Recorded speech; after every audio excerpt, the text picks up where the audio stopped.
কালকে তো আমি হাওড়ার মশলা মার্কেট থেকে অনেকটা করে মশলা কিনে এনেছি। তো কালকে যে হাওড়া মশলা মার্কেটে গিয়েছিলাম, মানে বড় বাজারে, তো তোমাদের সাথে সেটা শেয়ার করেছিলাম। তো আজকে না এই মশলাগুলো আগে সকাল সকাল রোদে দিচ্ছি। এখন সকাল বলতে ওই 11টার মতন বাজে, জানো তো, প্রচণ্ড রোদ উঠে গেছে। আসলে কি বলতো, সকাল সকাল পড়ানো, তারপর ঘরের কাজকর্ম করতে করতে না আর অন্য অন্য কাজে আমি হাত লাগাতে পারি না। একমাত্র পড়ানোর পরে তখন আমি বাকি কাজগুলো করতে পারি। তো যাই হোক, এখন ওই 11টার মতন বাজে, এখন থেকেই ব্লগ শুরু করছি আমি। আর এই ব্লগটা করা হচ্ছে আমার বুধবারের ব্লগ। মঙ্গলবারে গিয়েছিলাম মশলা মার্কেটে, বুধবারে তৈরি ব্লগ। তো শুভ সকাল বন্ধুরা, নতুন দিন নতুন সকাল, তার সাথে নতুন আরও একটা ব্লগ। আর তোমাদের সবার প্রথমে জানাই অনেক অনেক ভালোবাসা আমার তরফ থেকে।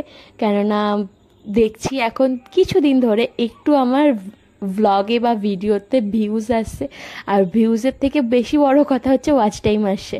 তো আমার মনে হচ্ছে আমি আস্তে আস্তে বেটার করতে পারছি ভিডিও, আর তোমাদেরও আমার ভিডিও ভালো লাগছে। এত রোদ্দুরে বাইরে বসে বসে মশলা রোদে দিচ্ছি, বিশ্বাস করো কতটা কষ্ট হচ্ছে। পুরো গা ফা জ্বলে যাচ্ছে। এখন তো 2-4 দিন ধরে, প্রায় ওই সোমবার থেকেই ধরে নাও, প্রচণ্ড গরম পড়ে গেছে। মানে ভালোই গরম পড়েছে, পুরো গরমকালে যেরকম গরম থাকে ওরকম গরম, চড়ার রোদ। তো এই গরমে বসে বসে কাজ করাতে না প্রচণ্ড কষ্ট হচ্ছে। আমি শুধু ভাবছি যেই ছেলেরা বা মেয়েরা বাইরে রোদ্দুরে কাজ করে তাদের কতটা কষ্ট হয় এই সময়। আমি না হয় এই কিছুক্ষণ কাজ করে উঠে যাবো, কিন্তু তাদের তো সারাক্ষণ কাজ করতে হয়। তো এই দেখো কী কী মশলা দিয়েছি: হলুদ, জিরে গুঁড়ো, লঙ্কা গুঁড়ো, গোটা লঙ্কা আর গোটা জিরে। বাইরে কি রোদ, মনে হয় আমার 5-10 মিনিট মতন লেগেছে মশলাগুলো রোদে দিতে।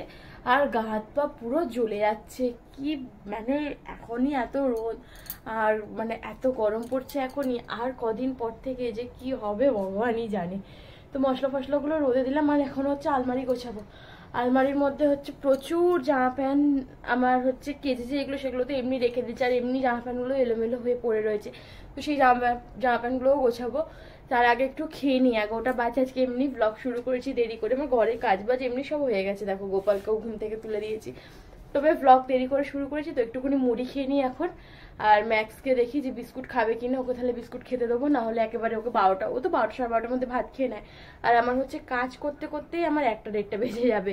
তো তার জন্য আগে খেয়ে নিই, তারপর বাকি কাজগুলোকে করছি।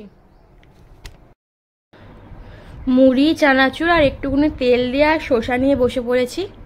আজকে মুড়ি চানাচুরি খেতে ইচ্ছা করছিল, তার জন্য আজকে মুড়ি চানাচুরি নিয়েছি। যখন যেরকম খেতে ইচ্ছা করে সকালবেলা আর কি, তখন সেরকমই খাই। আর মাঝে মধ্যে খেতে ইচ্ছা না করলে আবার সকালবেলা কিছু খাইও না। এই মুড়িটাকে না জল দিয়ে মাখিয়ে খেতে হবে। জল দিয়ে মাখিয়ে চানাচুর দিয়ে বেশ ভালো লাগে খেতে। একটু নরম হয়ে যাবে আর তাড়াতাড়ি খাওয়া হয়ে যাবে।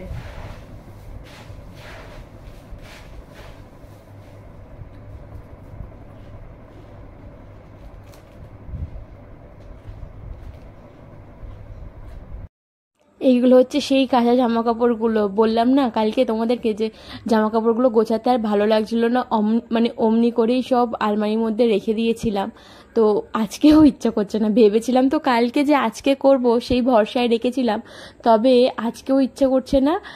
কিন্তু কি করব, এরকমভাবে আলমারিটা অপরিষ্কার হয়ে থাকবে, আর জামা কাপড়গুলো ওরকমভাবে থাকলে তো খুঁজেও পাওয়া যাবে না।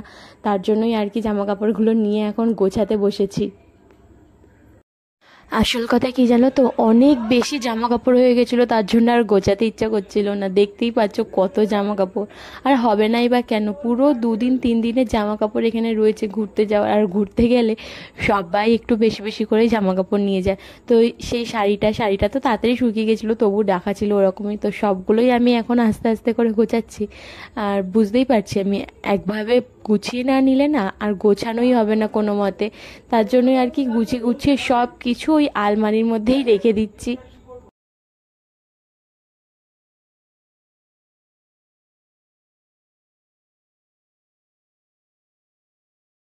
মশলাগুলো যেখানে রোদে দিয়েছিলাম ওখানে হচ্ছে রোদ চলে গেছে, আর বেলাও হয়ে গেছে অনেকক্ষণ, 2-2.5 ঘন্টার মতন প্রায় রোদ খেয়েছে। তার জন্য তুলেই আনলাম একেবারে। স্নান করতে যাবো, তার আগে এই কাজগুলো করে নিচ্ছি। কেননা এগুলো হচ্ছে লঙ্কার ব্যাপার, বুঝতেই তো পারছো। একবার গায়ে হাতে জ্বালা ধরলে, আর এখন এই গরমকাল।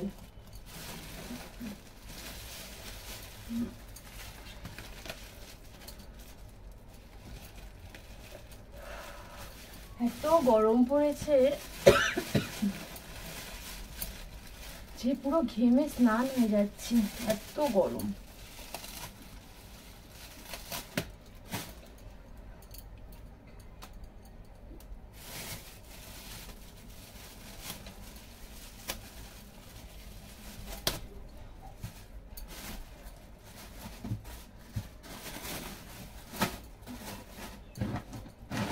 দেখো পাস্তা কিনে এনেছিলাম, 1 প্যাকেট, পুরো 1 কেজি পাস্তা।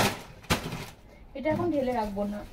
আর আদা রসুন কিনে এনেছিলাম, আদা রসুন এখন ছাড়াবো না, পরে ছাড়াবো, বিকালের দিকে ছাড়াবো।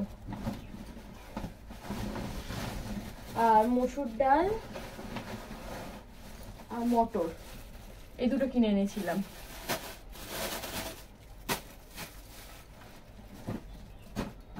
মসুর ডালটা ঢেলে রাখবো, আর হচ্ছে মটরটা একটু ভিজিয়ে রাখবো। রাত্রিবেলা ভাবছি আজকে একটু ঘুগনি আর রুটি করবো। এটা তো আর কোনো প্রয়োজন পড়বে না, তার জন্য ছিঁড়েই দিই, খুলবে নাকি এরকম ভাবে।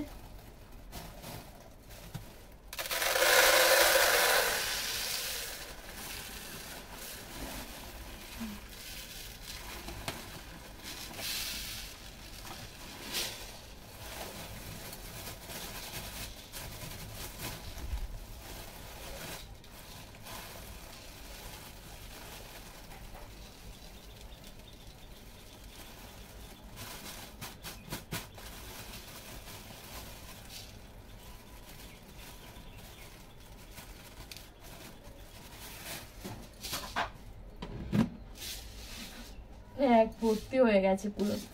আর মটরটা একটুখানি খালি ভিজিয়ে রেখে দেবো রাত্রির জন্য, ব্যাস হয়ে যাবে আমার কাজ। এরপর হচ্ছে স্নান করে নেব।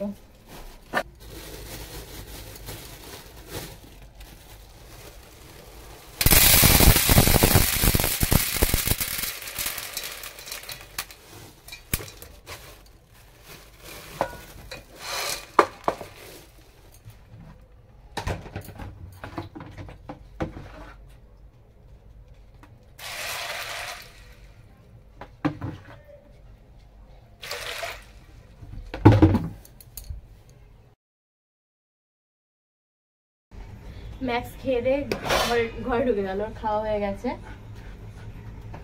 এই যে ওর হাড্ডি, এটা হচ্ছে শানু নিয়ে এলো এখন কাজটা আসার সময়, তো ওটা নিয়ে গেল। আজকে দুপুরবেলা খাওয়া দাওয়া করে ঘুমিয়েছি, 3টের দিক করে ঘুমিয়েছি, আর ঘুমই ভাঙছে না, এমন মশুর মতন ঘুমিয়েছি। সে ঘুম ভেঙেছে সন্ধ্যে 7টার সময়, তাও বাবা এসে ডাকলো, তার জন্য। দাঁড়াও 1 মিনিট। মটরটা তো ভিজিয়ে রেখেছিলাম দুপুরবেলা, তবে বাবা সন্ধ্যেবেলা ফোন করে বলল যে শুধু রুটি কর, তরকারি হচ্ছে মা বানাবে, পাঠাবে আর কি। মাংস টাংস করলে বা কোনো ভালো রান্না বান্না করলে মা পাঠিয়ে দেয় শানুর জন্য, কেন শানু খেতে ভালোবাসে তার জন্য। আর আমি তো অতটা এইসব খাবার খেতে পছন্দ করি না, তো বলেই আর কি শানুর জন্যই পাঠাবে, তো তার থেকেই আমিও খাই। তো যাই হোক, এখানে আমি আটাটা মাখছিলাম, রাত্রিবেলা রান্না করব, শুধু রুটি করব বলে, তাই একটু লেট করেই বসিয়েছি, শুধু রুটি করব। আর ওখান থেকে হচ্ছে তরকারি আসে, শুধু সেটা একটু গরম করে নেব। কি বলো তো, মটরটাকে না আমি বাটিতে ভরে ফ্রিজে রেখে দিলাম যাতে নষ্ট না হয়ে যায়, কালকে করতে পারবো। কেননা আজকে করছি না, ওটা যদি বাইরেই রেখে দিই তবে নষ্টই হয়ে যাবে। রুটি করে এখানে দেখো মা তরকারি পাঠিয়েছিল, তো সেটাও খুলে নিচ্ছি। মাংস পুরো কষা কষা বানিয়েছিল, আর এরকম কষা কষা খেতে সারানো খুব ভালো, মানে ভালোবাসে, ওর ভালো লাগে এরকম। তো পেঁয়াজগুলো না আমি ছাড়িয়ে দিচ্ছিলাম, খোলা ছাড়িয়ে দিচ্ছিলাম যাতে ও ভালোভাবে খেতে পারে, ও এরকম খোলা ছাড়িয়ে খেতেই পারে না। তো চলো আজকের ভিডিওটা আমি এখানেই শেষ করলাম, দেখা হবে কাল নতুন একটা ব্লগের সাথে।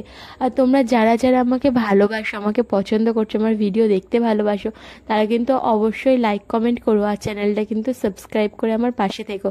চলো সবাইকে টাটা, গুড নাইট, দেখা হবে কাল নতুন একটা ব্লগের সাথে।